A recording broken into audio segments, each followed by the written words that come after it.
Hello everyone, today we are going to learn basic NanoCAD tutorial how to group objects.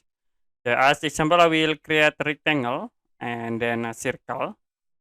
Now if you want to group these two objects, you can type a group, press enter, set the group name, I will set into circle. You can click new button and then you can select the object and enter again. So it will be automatically create new group. You can click OK to apply. If you select, it will be automatically set into group. If you want to ungroup, you can tap a group command, press enter, and then you can select the group name, click explode, and then you can click OK. So it will be ungroup the objects. Okay, that's it for basic NanoCAD tutorial, how to group objects. If you have any question about tutorial, you can comment below this video.